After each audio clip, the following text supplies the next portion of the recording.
Welcome back to the David Pakman Show. My name is Brittany Page from the Page Perspective on YouTube, and today is my final day guest hosting for David. I hope that he is getting some rest, given that he is the hardest working man in online progressive political commentary. Seriously, how hard does that guy work? It is still just the first week of Donald Trump being back in the Oval Office, and so much has happened. And even though it's the first week, we're already learning some concerning things about Donald Trump's White House press secretary, Karoline Leavitt.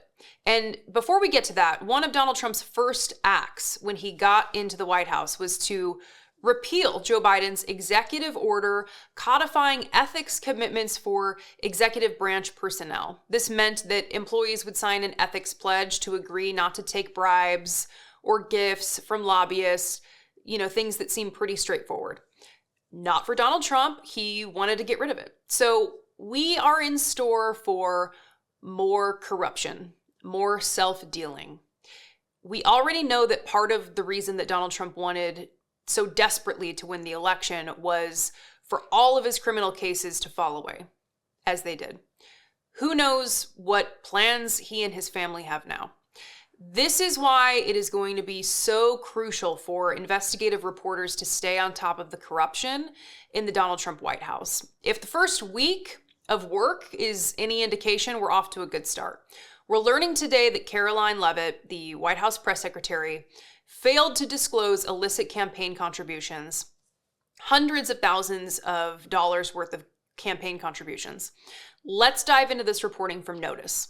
Quote, White House Press Secretary Karoline Leavitt revealed in amended campaign filings on Thursday that her unsuccessful 2022 congressional campaign owes more than $300,000 in unpaid debts, with Leavitt failing to disclose for years that her campaign took in hundreds of thousands of dollars in inappropriate donations and never paid the money back.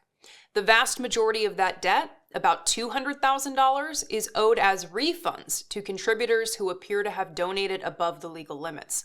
Those excessive contributions went unreported for years until Thursday, when Leavitt's campaign amended every campaign filing she has ever made with the Federal Election Commission. Congressional candidates can technically accept campaign donations exceeding contribution limits, as long as they refund the contributor or redesignate the funds within 60 days, according to federal campaign finance law. Leavitt's campaign committee appears to have done neither. The reporting goes on to note that her campaign committee amended 17 campaign finance reports, and the timing feels a little convenient, right? I mean, as soon as she's safe in the White House, safe in the administration, and this reporting shows that this actually isn't new. This is a pattern of behavior. Notice also raises the question of, well, how is she going to pay this money back? Reading again from the reporting. Quote, as End Citizens United noted in its statement to Notice, the situation creates a glaring conflict of interest for Leavitt in her role as press secretary.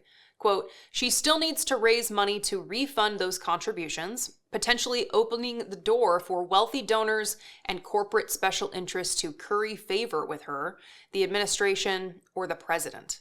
So we started this week with an end to the ethics pledge, and we're ending the week with concerns over how the White House press secretary is going to raise money to refund contributions and what conflicts of interest this may invite.